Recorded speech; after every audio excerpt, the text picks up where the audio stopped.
Good morning. What's going on, everybody? How are we doing? How are we doing? We've got a little bit of a Thursday for you.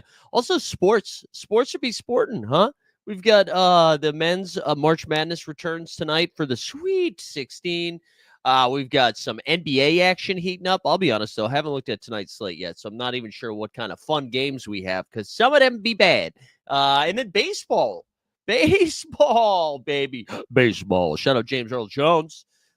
Rest in peace. We got a busy day today on the content streets. Obviously, you're here for the NBA bit. We got a fun one this morning. 1 o'clock, we're going to test out a little live before lock for a little SORARE MLB on opening day on our Elite Fantasy channel. I think moving forward, we'll do the live before lock for MLB the night before, I think, is what we're going to end up doing. We'll see. We'll see how it feels. You know what I'm saying? We'll see how it feels. But because it's opening day, we'll have some fun with that today.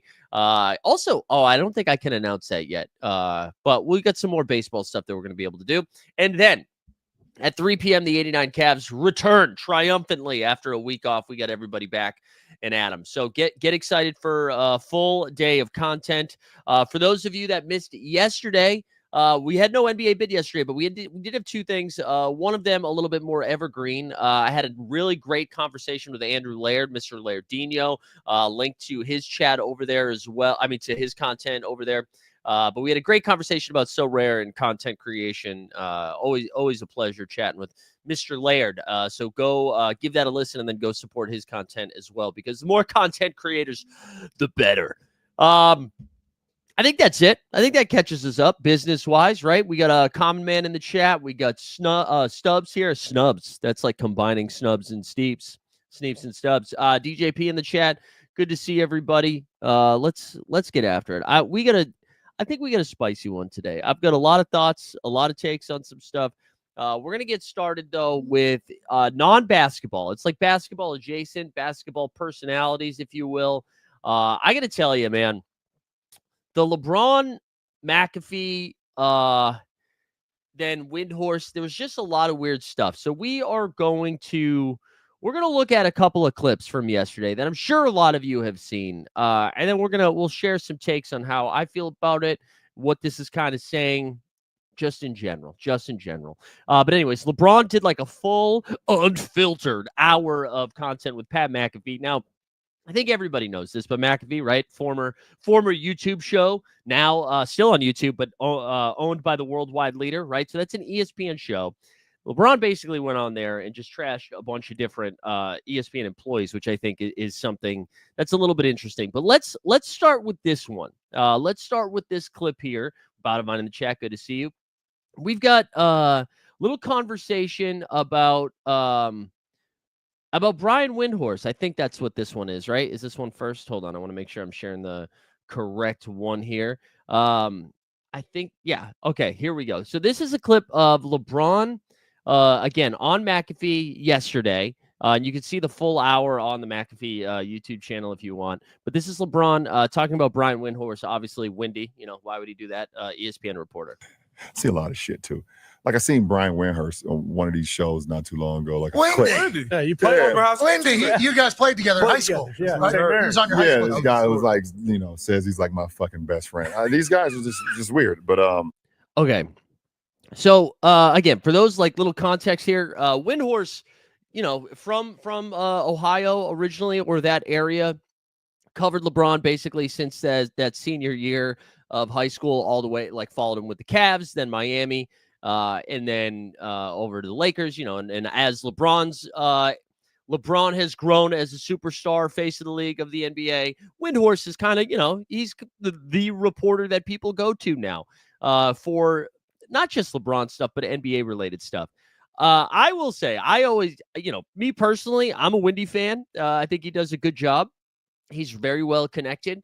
I do think sometimes he talks about LeBron a lot, but he's also grown up like himself covering LeBron. So it makes sense that he has the best insight on LeBron from a reporting side of things.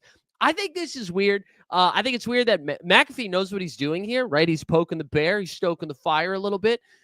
I don't think at any point has Windhorse come out there and said, you know who my best friend is? LeBron James.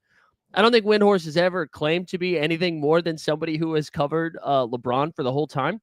So I just think that it was just weird. Now, there could be more behind the scenes stuff. Maybe LeBron is just like, hey, my career's almost over. So I'm just throwing some barbs here to keep my name in the fire for a little bit longer. Also, we should note the reason LeBron is doing a lot of this is the Mind the Game podcast. Remember that podcast that LeBron used to host with JJ Redick? That's coming back now, except it's with Steve Nash instead. So former Laker legend Steve Nash.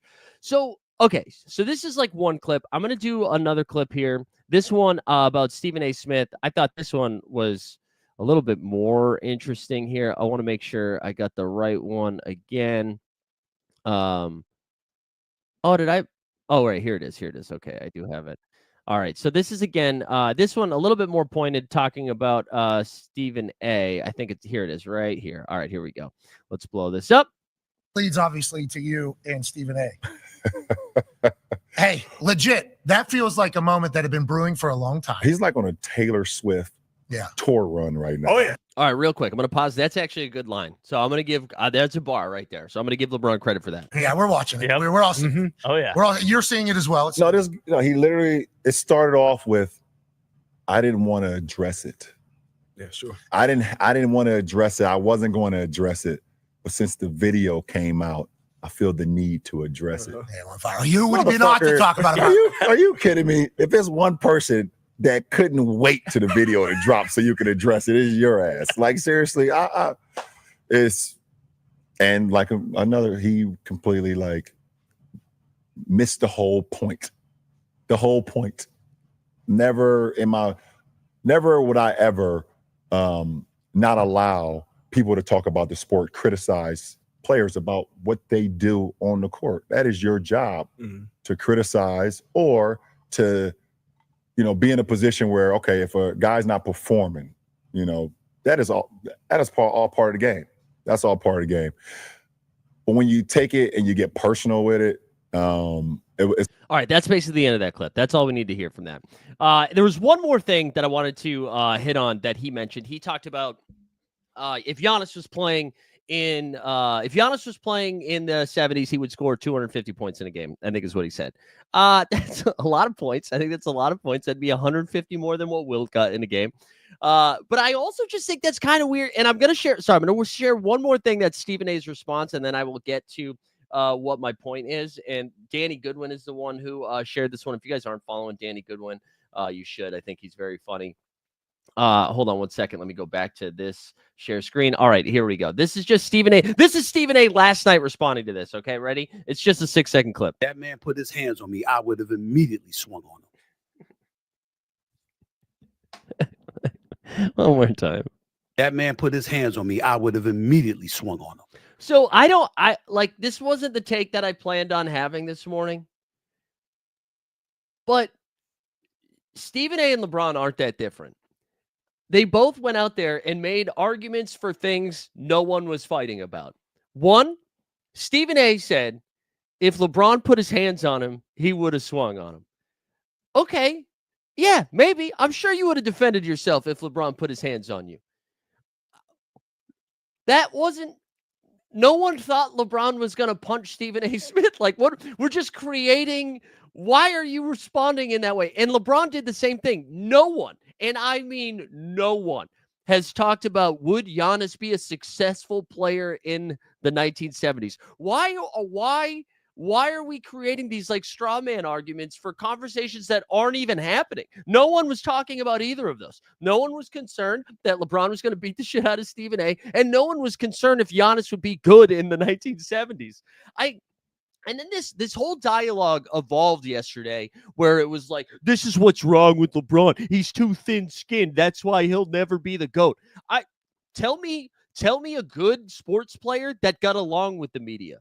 Almost every, I don't know if we're forgetting about Jordan. We just got a full documentary, 8-part documentary about Jordan's epic last run and that last dance, and then we go through this whole backstory. They were like great. the whole thing was that he doesn't, not only does he not talk to the guy who covered him because of one piece that guy wrote or the book that he wrote, he doesn't talk to that guy anymore. Like, they famously did not get along with anybody in the media. This is the most normal shit ever. And then they're like, they're not showing enough respect to the generation before him. This shit's been going on forever. This isn't new. We pretend like it's new because we want to feel like the moment that we're living in is the most important moment. It's a scary moment, but I don't know if it's the most important moment. This is honestly, guys, go to therapy. I can't stress this enough. LeBron, you've got enough money. Maybe you already do go to therapy. You're going to work through it a little bit more. Stephen A. Smith, definitely go to therapy. There is so much main character energy going on from stuff. And it's like ESPN spends 3 weeks just going, we need to figure out who's the face of the league, dude. Anthony Edwards, is he the face of the league? Nah, he doesn't want it. He doesn't want it. Is Wembanyama the face of the league? Nah, he's French. Fuck the French. Is Tatum the face of the league? Nah. Like, you guys have made Stephen A. Smith the face of the league. And maybe that's what ESPN wants, because they want you to think that you have to tune in to ESPN so you can hear Stephen A. Smith yell. And honestly, I'm part of the problem here because I'm like responding to it. But it's just, what are we doing? Well, who cares? And then you got like, let's go to Mad Dog Russo after this. It's just, everybody's annoying. Everybody's annoying. This segment should be brought to you by BetterHelp. Like, guys, grow the fuck up. What is going on? Anyways, all that to say, LeBron won the day because then he went out there and got a game winner. So shouts to LeBron here as they play the Pacers. Let's go jump into that. Let's go jump into this game winner here. Look at this. Here we go. We got Lakers down 1, 9 seconds left. LeBron bails out Luka here. Let's roll the tape. The Lakers, here they go. With 7 seconds left. LeBron's got it with 4, with 3. Luka on its way. No, tapped up. No, it won't count. Is it going to count or not? Look, I love that the announcer immediately took an L as fast as he could. He said, won't count. And then it's like, yeah, no, it counted. Lakers win. Lakers win this one 120-119. Hey, Rick Carlisle, man. Listen, I don't want to be like overreaction theater. Should Rick Carlisle have gotten fired last night after the game? He was doing some weird offense, defense stuff down the stretch. I mean, Halliburton's minutes, I think he barely played over 30 last night. Let me see what the official line on was that. Yeah, he played 32 minutes. Hallie finished with 16 points and 18 dimes. Benedict Mathurin, the leading scorer for the Pacers, with 23 off the bench. Luka, man, 34, 7, and 7. LeBron last night, 13, 13, and 7. Only took 12 shots, only making 4 of them. Got to the line 5 times. AR 15. Austin Reeves at 24 and 5. In a slew of games that nobody gives a shit about, like in Raptors, Wizards, stuff like that, it's fun getting these games that actually do matter quite a bit, right? You have the Pacers, who have been kind of storming up the mid-range of the Eastern Conference, who are battling with the Bucks, who have been slipping a little bit and now have that Dame injury. You have the Knicks, who have been kind of a weird team. We'll talk about their game last night. And then the Pistons, who have been surging too. So this would have been a very big home win for the Pacers. I do think you could take some moral victory stuff from this with Indiana, where I really, and again, I feel like I've been beating the drum and carrying the water for the Indiana Pacers for a while. I think they are going to be a very tough out, at least in the first round of the playoffs, and then give whoever they play, either the Cavs or the Celtics in the second round, a little bit of a run, but my money would still be on the other team. So whatever, you took the Lakers down to the wire. The Lakers needed a big win, I think. And this was it, right? So we now look at the standings after the Lakers get that W, right? So they move to 44 and 28. That's snapped the little losing streak there. They are only a game back behind Denver, which we'll talk about in a little bit. But right now they are in the 4 seed, and they are tied with the Memphis Grizzlies for that 4-5 matchup. And then there's like a 3-game gap between the Grizzlies and the Clippers. So I kind of feel like this is where they are going to land. But I'm having a tough time figuring out what to make of the Western Conference and where everybody is going to land here. Because I do think like all of these teams have crazy upside, right? Crazy upside, but also just like massive flaws. And that Lakers rotation last night, like you're just relying a lot on Jackson Hayes, who played 18 minutes, made all of his field goal attempts, got 13 points. You're getting 31 minutes from Dorian Finney-Smith, 22 minutes from Gabe. 16 minutes from Vando, and you're going to have to play like down the stretch here. And that's why that LeBron injury where he missed like 2 weeks of basketball might have been, a blessing in disguise, because he is going to have to play, 36 plus minutes a game the rest of the way. Cause I don't see the Lakers just straight out blowing out teams. So I don't know. We're going to have to see. So again, I think the Lakers could really beat a lot of teams in front of them, but in a 7-game series, I just think, I don't know, man. This feels like a one round and done. Or maybe they get to the second round and then do it. People forget about Rui. Yeah, Rui will be back soon. I thought Rui did come back, actually. Did he just not play last? Oh no, he started. He played 28 minutes last night. Excuse me. And then regulars said the Lakers just had a real center. I know. R.I.P. Mark Williams. But anyways, that's it on LeBron. That's 17 minutes on LeBron. All that stuff just rubbed me the wrong way. I think it's really weird where it's like the snake eating its tail with what ESPN is doing, where you're having just people come on your network to shit on other people from your network. I'm fine with people shitting on Stephen A. Smith. It's just that's a shtick. That's what he does. But the Windy thing felt weird. It made me wonder, and I mean that's the word LeBron kept using. I thought LeBron was weird there. I don't know, and maybe there's stuff going on behind the scenes. Maybe LeBron is feeling like people are profiting off of him. I don't know. I don't understand the animosity there. I kind of felt bad for Windy. I'm a Windy lover. I also love Joker. Let's go to Jokic return last night after Michael Malone saying that he didn't think Joker was going to play the night before. And then all of a sudden he went from from doubtful to questionable. And then, he dropped one of the craziest passes I've seen in a while. And let me share this quickly. There was a great angle. Shout out Zach Bai, who on Twitter is the one that shared the version of it that I saw that just looked incredible. Ready? Look at this shit right here. Ready? Look at this pass. This is stupid. All right. We don't even see Aaron Gordon. This is Joker at the top of the key being defended by the Coos and Brolo. Ready? Watch this. Look at Lopez. He doesn't even know where the ball's going.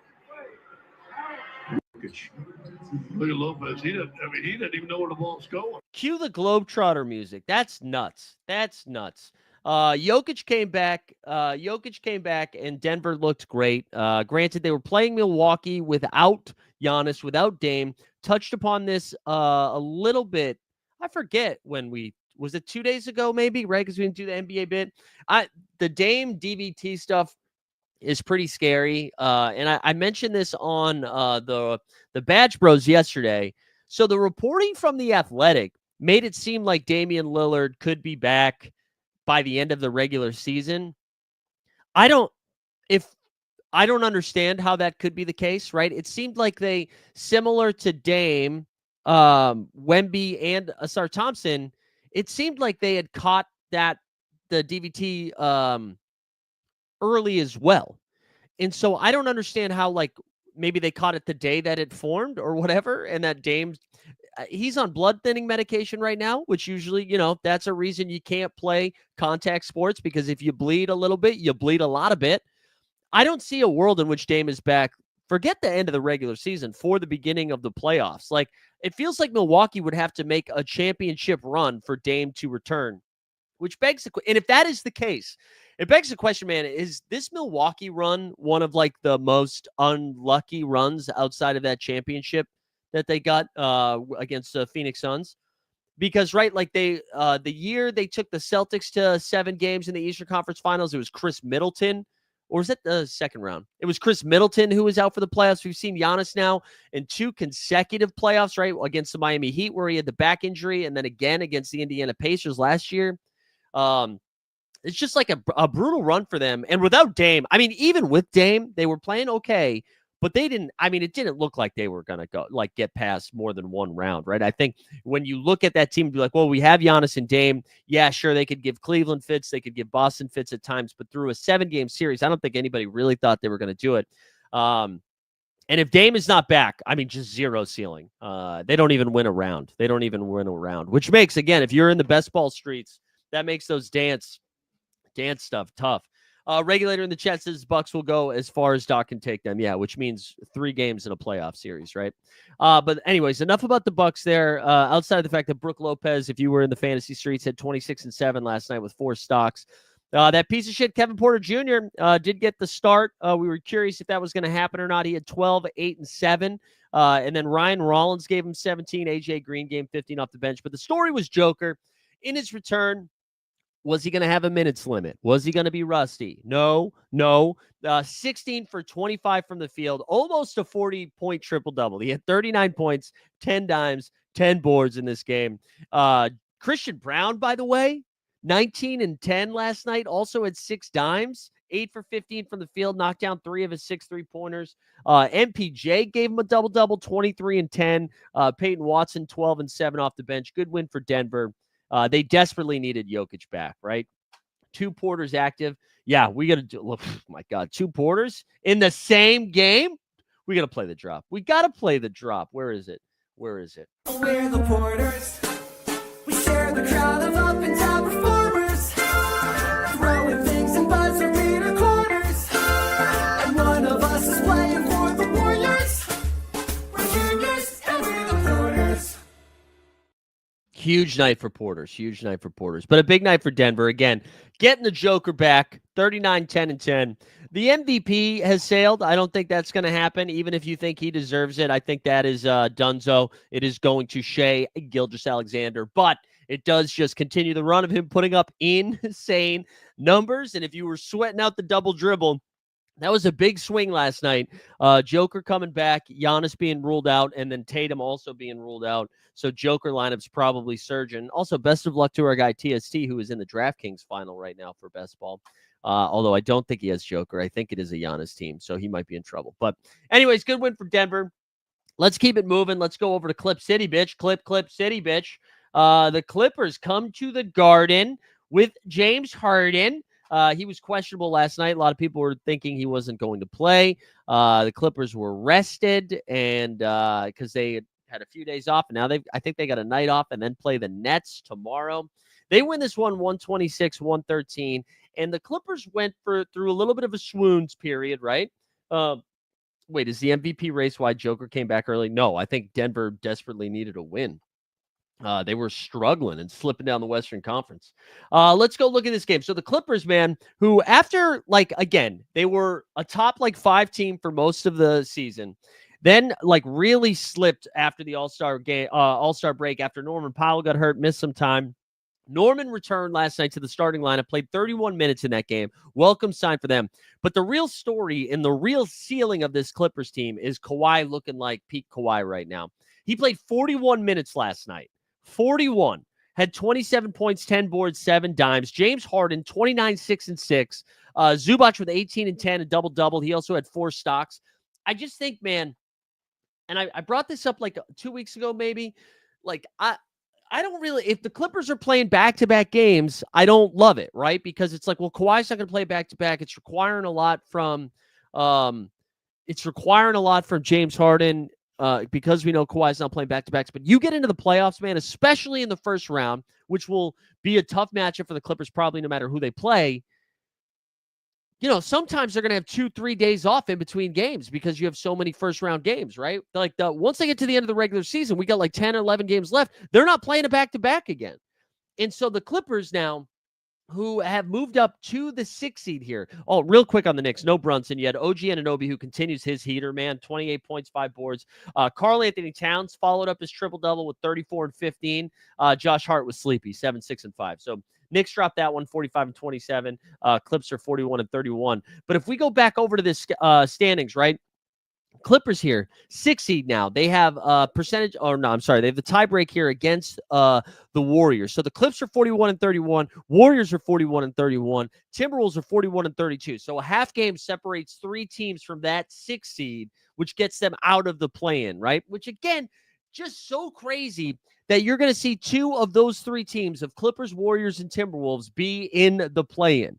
And so the difference here for the Clippers, Although I will say, might strategically, maybe you want the 7 seed because maybe you want to see yourself in a 7-game series against the likelihood of the Houston Rockets versus the Denver Nuggets or Los Angeles Lakers or Memphis Grizzlies. Like, it seems like that 3-6 matchup is going to be the most brutal of them, because if you are one of those competing teams there, and I'll include all of them, right? The Rockets, Nuggets, Lakers, Clippers, Warriors, Timberwolves, you would much rather play the Memphis Grizzlies than any of those other teams, right?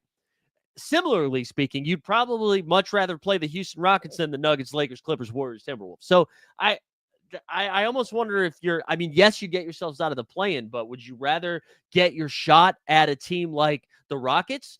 Because I don't know if Denver is going to catch the Rockets here. I know it's just a game and a half left, but let's look at the Clippers' upcoming schedule while we're here. They get the win last night. They've got the Nets. So what do they got? 1, 2, 3, 4, 5, 6, 7, 8, 9, 10 games left, right? So they've got the Nets on Friday. That's a dub. Nets aren't trying anymore. Then they're on the road against Cleveland and Orlando. Shout out to Orlando, been playing a little bit better. So let's just say they go 1-2 in that stretch, okay? Let's say they drop both to Cleveland and Orlando. I bet they actually beat Orlando. Fuck that. They're going to go 2-1 in that stretch. They beat Brooklyn, drop a game to the Cavs, who they just beat, by the way, and then they go to Orlando, 2-1. Then they're at home against the Pelicans, 3-1. Then they have back-to-backs against Dallas. We assume AD is going to play 1. Kawhi will only play 1, right? So they're 3-1 heading into that. Let's say Dallas gets 1. They go 4-2. They beat San Antonio. That's 5-2. Then they have Houston at home. I'm going to say it, although that is a back-to-back. So maybe they rest guys on San Antonio, play Houston. 6-2. I say they drop 1 to Golden State, and they beat. That's 7-3. 7-3 with 10 games left. That's what I'm going to give them.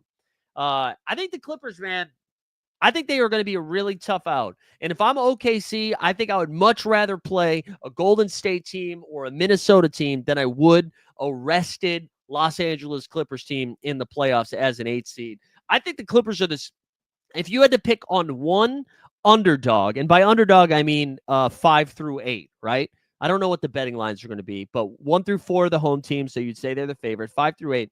If you had to pick one 5 through 8 team of Memphis, Clippers, Golden State, Minnesota, I think the Clippers are most likely to win a series.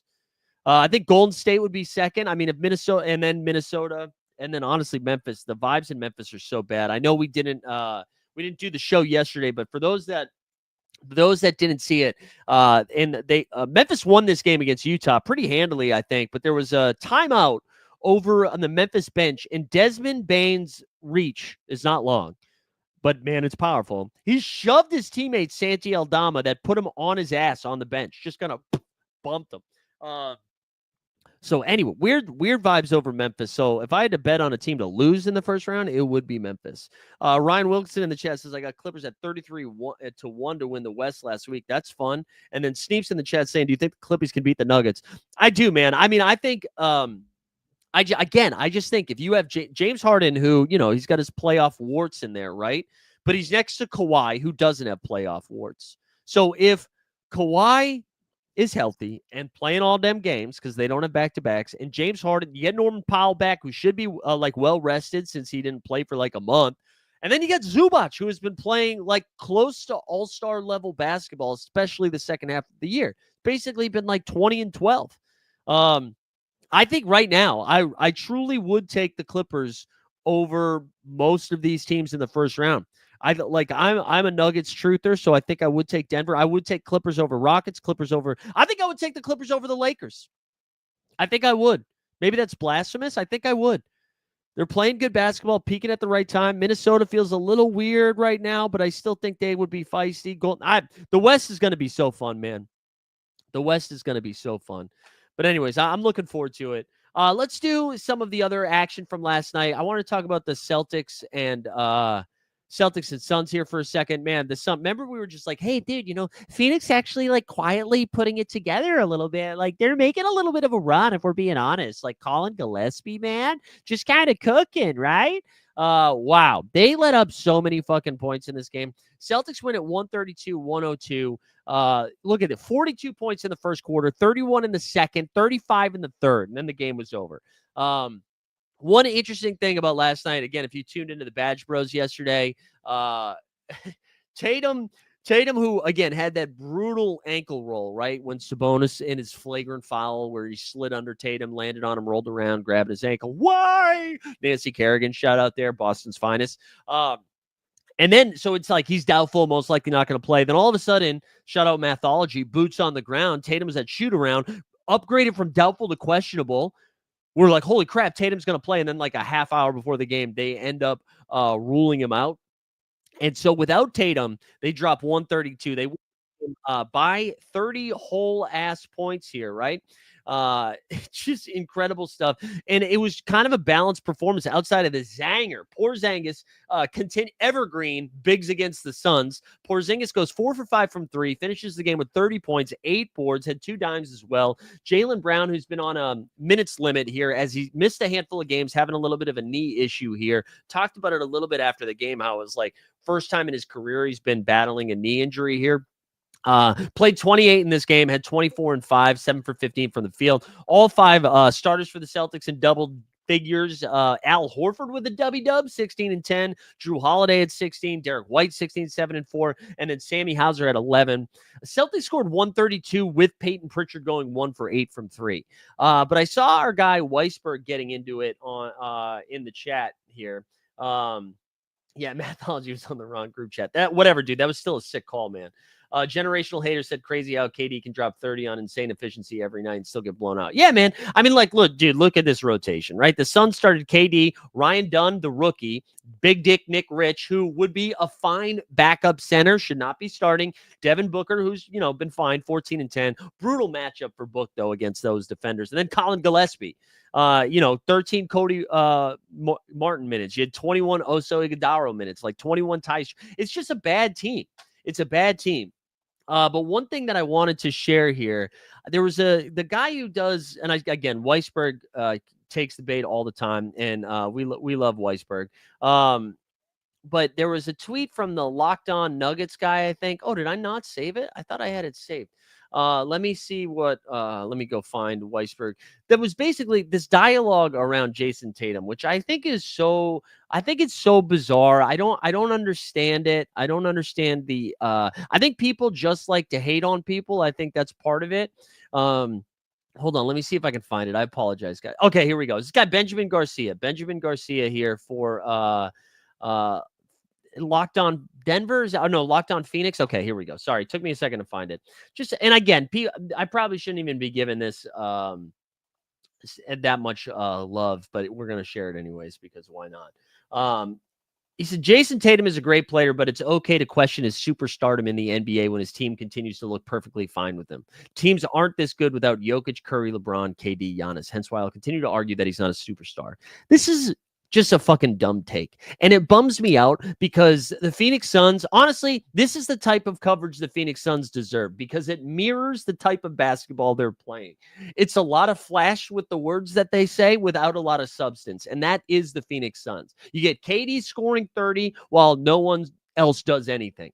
This is a dumb take, right? Stan Loves to has nothing to root for outside of Duncan Robinson minutes right now, so I understand that. And Generational Hater, living up to his name, says Tatum corny. You can say Tatum is corny, but to use the Celtics winning by 30 against this dog shit Phoenix Suns team to be like, see, other teams, if they didn't have their star, the Phoenix Suns would be giving them shit. The Phoenix Suns, what's their record again this season? 35 and 38. You are a sub 500 team. If anything, we see the Phoenix Suns on the roster, and I don't mean we as the Boston Celtics. I mean we as any team in the league, and they're like, oh, this is a good rest spot. We should get right this game because this team is below 500. It's not a serious basketball team. I just think it's so weird to be like, yeah, the Celtics are a talented team. They just won the NBA championship. And then but you have no other argument but to be like, Tatum's actually not that good when he's going to finish third in MVP voting this year. He's played 66 of, I think, like 69 or 70 games this season. He's averaging 27 points, 8 boards, 6 dimes on 45% shooting from the field, 35 from 3, 80% from the line, and he plays fucking defense. If you had anybody that played defense on the Phoenix Suns, maybe you'd be above 500. So I get it, man. You don't have a lot of love right now in your life. You're talking about Colin Gillespie minutes. That's where you are in the season. When your season is on the line, you're like, at least we got Colin Gillespie in there. Same thing with Stan. He's going to do the same thing where he's like, well, I kind of like how Khalil Ware's been developing this year for the Miami Heat. Good luck, guys. And like, again, yes, Tatum plays with other all-stars in Jaylen Brown. You're not going to believe it. He does. But to use the Suns game as an example of like, see, they're even good without him. He's played 66 of the games. Out of all of the MVP candidates, out of all of the superstars this year, I'm pretty sure he's played the most games. Just dumb stuff. I don't even like to carry water for the Celtics or for Jason Tatum. I just want you to use an ounce of your fucking mind to make a take like that. You know what I'm saying? Just try to do a little bit of homework. But again, it's Locked On Phoenix, and they're locked on the play-in game. Maybe they're in the play-in game. The dead corpse of the Dallas Mavericks right now are giving you all of the business to hold on to the 10 seed. Generational hater. Yeah, it says Tatum is he's a great player. You could say he's corny. That's fine. Maybe he wouldn't have won best all around in high school or most likely to have a threesome. Like maybe he wouldn't have won that. But you know what? He's a first team All-NBA, a top 5 in MVP voting this year, on the most likely the title favorite once we get into the playoffs. Incredible stuff. Yeah, go tell me what Duncan Robinson's PER is, Stan, you fucking dork. All right, let's get back to last night's stuff. I don't think we had anything else that was great last night from a games perspective, right? The only other two were tanking games. Washington Wizards won 119-114. Actually, you know what? One thing I will shout out. Let me share a screen for this. Let's look at Alex Sarr's last 10 games. Alex Sarr quietly been putting it together here. 17. Oh no, excuse me. That was wrong stuff here. Plus he is invisible in the play. What do you mean invisible in the playoffs, DJP? What do you mean invisible in the playoffs? Oh my God, you guys have such dumb fucking takes. Let's look at Jason Tatum's playoff career stats. Let's see how he's averaged 24, 8, and 5 in 113 playoff games. You guys aren't even trying. You're not even trying. Like, what are you talking about? Because his teammate won the finals MVP, everybody's like, he sucks. What are we doing? Oh my God. Oh, just so dumb. Anyways, Alex Sarr, dude, Stan, you should go to the hospital, Stan. Go to the hospital just to get checked out. I'm afraid you got something growing here that's carrying out to your brain. Oh, DJP, you are corny, dude. You guys are corny. You guys, you know what? Start your own little group chat where you guys can jerk each other off like you're the fucking the Saxon and Lachlan bros. Unreal. All right, Alex Sarr. Alex Sarr's been cooking. Alex Sarr's been awesome. In the last 10 games, 18, 7, and 2.5 assists for the Wizards.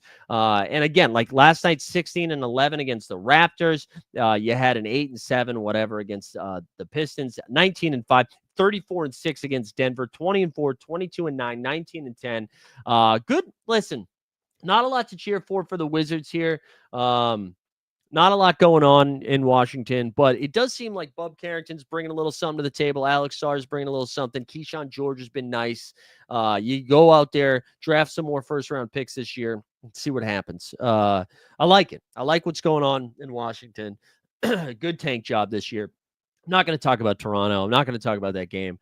Brooklyn, I don't care about. Toronto won 116-86. Just garbage basketball all around. Let's see. What do we got going on tonight? What do we got tonight here? Let's see. Sorry. You guys got me too worked up this morning. We got a bunch of games. Tonight. Let's go over to the schedule here. Let's go over to the schedule on the Worldwide Leader. Yeah. Risa Shea too has looked pretty solid. I agree with that, hater. I agree with that. All right, tonight, let's see. Do we have any games that we can watch? San Antonio and Cleveland, thumbs down. Orlando and Dallas, really like kind of an important game. Thumbs down. Pacers against, but no, I'll watch that one. Pacers against the Wizards, fine. Atlanta and Miami, there, get ready for the play-in. Lakers on a back-to-back against Chicago. Chicago just beat the piss out of them in LA. Now they're back at home. Whatever. Memphis, OKC, kind of an important game for Memphis. Then Houston and Utah, Portland, Sacramento. So there you go. Basically 2 good basketball games tonight. That's it. Maybe tonight is a night that you check out. You check out some what's it called? Some March Madness. What do you mean a lot of stuff going against him?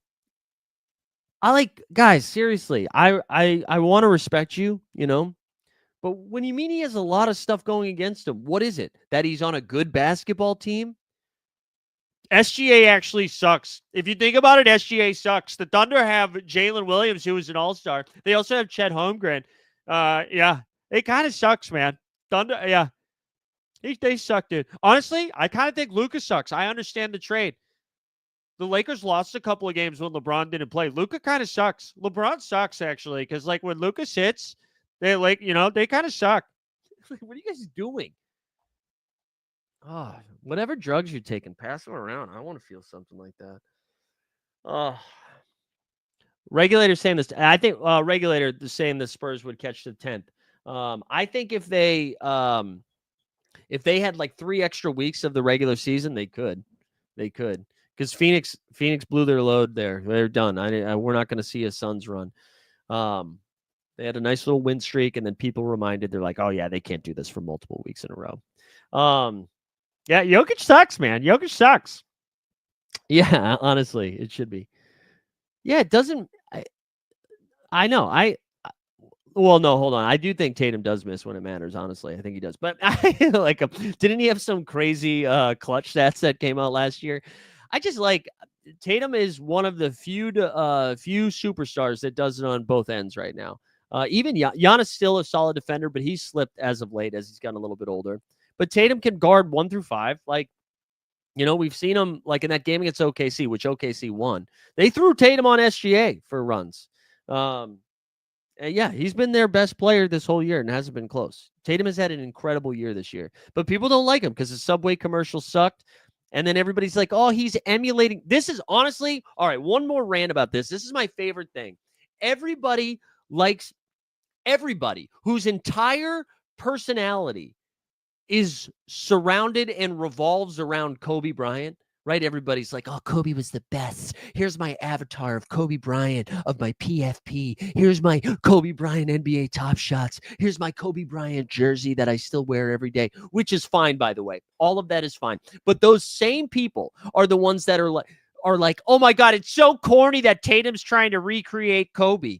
He's doing the same fucking thing you would do, you dorks. That's right. Like, he is just like you. He also idolized Kobe. He also probably has some Kobe lubricant that he uses, right? He is the same as you. The only thing that separates him and you is that he's good at basketball. You would be doing the same dorky thing. That's my favorite take of all of them.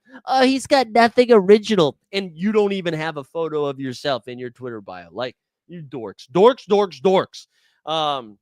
Anyways, Tatum's the best, man. Tatum's the best. That's true too. That is true too. Also, you know, Colorado, you know. I know. All right, Sneeps. I'm sorry. It's not all Kobe PFPs. Lou Dork is great. Dork report. We do need a Dork report. All right, couple things are clear. I probably need to work out today. I got my brain. I feel a little too angry. I think it's because I watched too much of that LeBron and Stephen A. Smith stuff, and that just got me angry this morning. Also, I need a haircut. That's becoming really clear looking at this camera. Let's see. What plus Kobe did something, didn't, so I'm okay with the Kobe hate. Didn't something plus Kobe did. Oh, Tatum didn't. Okay, yeah. Yeah, like are we talking about the same thing here? Anyways, what else we got going on today? We got 89 Cavs are back on this channel at 3 p.m. We'll be back with the 89 Cavs. Also at 1 p.m., a little SORARE MLB live before lock. So check out both of those today. We got a Splash Sports contest. I think that's pinned in the chat, but I'll share it one more time. Come join the Splash Sports contest. I actually think your boy snuck into the money last night. I did not check the final here, but I think, oh yeah, we did. I'm a little bummed because I wanted to go all three Jokic teams. Jokic went nuts, but I did a bad job doing the rest of the team. Shout out Stubbs. Stubbs in 5th place last night. He had a Luka, Hallie, OG, Russ, Mogbo, Mathurin. So here we go. I had this one that had Jokic and Hallie, OG and Anunoby, Aaron Gordon with 10 points, just killing me. Mathurin and Council. That finished in 7th. And then I think I also finished, 9th in this one here with Luka, Hallie, Sar, Vucevic, Council, Gary Trent. Oh, wait, am I sharing the screen the wrong way again, too? Shit, yeah, sorry. Hold on, let me change the background. But yeah, go mess around with go mess around with some Splash Sports. We're gonna do that again. One other thing that I just, I normally don't. Right? Did I cover everything that I wanted to do? I normally don't talk about stuff like this. I try to keep this an escapism, escape from reality, and we just talk hoops and sports and gambling and all that stuff. There's alarming stuff going on. And maybe it's just because it happened in Massachusetts. It's hitting closer to home since it's where I'm from. I feel pretty strongly we shouldn't be kidnapping people that do peaceful protests. I feel pretty strongly about it. If you haven't looked it up at all, or that wasn't on your timeline, retweeted a couple of things. Boston Globe even did an article yesterday where they illegally detained this person and then moved them out of the state to Louisiana. And again, I'm not trying to be hashtag not to get political, all that stuff. And I don't care which side of the aisle you swing on a lot of issues. I think collectively we should all agree that we should be anti-kidnapping. People just doing American stuff, which is peaceful protesting. You're allowed to have a different thought than somebody else, right? Much like DJP and everybody being Tatum is corny, generational hater, all that stuff. I think you're dumb, and I think that's wrong. I don't think you should be kidnapped for it. And I think it's making me sad, and it's making me angry. And I would like to think that if this happened in Florida or Idaho or Oklahoma, I'd still be as upset, but I know because it happened in Massachusetts is making me even more pissed off, right? Massachusetts, we're blue. We vote blue, baby. We're a sanctuary city, sanctuary state, right? And then that same stuff happened. So again, I apologize for soapboxing it up, but I think as much as I like to think that we can put the blinders on and just this be a place where we can escape some of that stuff and just shoot the shit. I think that was a scary direction, and a little bit. I just want people to be aware of it, and I think that we should be. I think it's okay to be uncomfortable with it, no matter who you voted for. I don't think that's the direction we want to go. I think that's bad. I think it's bad. What a hot take that I think that is bad. Yeah, Pod Save America time. No, I mean, seriously, I'm not trying to. I don't want to be that person. I don't want to do that. But that stuck with me a little bit last night, and I still woke up thinking about it this morning, and I hate it. I hate it. So just, educate yourself to what's going on. You keep the blinders on for the most part, but when we get to a point, open them up a little bit and just don't be afraid to say some shit. Don't be afraid to say some shit, All right. We'll call it there on that very positive note. 1 o'clock on Elite Fantasy Hoops. We're going to do some baseball, baby. And then the 89 Cavs bros, Justin and Steve, are back 3 o'clock today. We got a busy ass day. Join the Splash Sports contest. Tatum is good at basketball. Whether you like it or not, Tatum is good at basketball. All right, you dorks. Have a good one, guys. We'll see you later.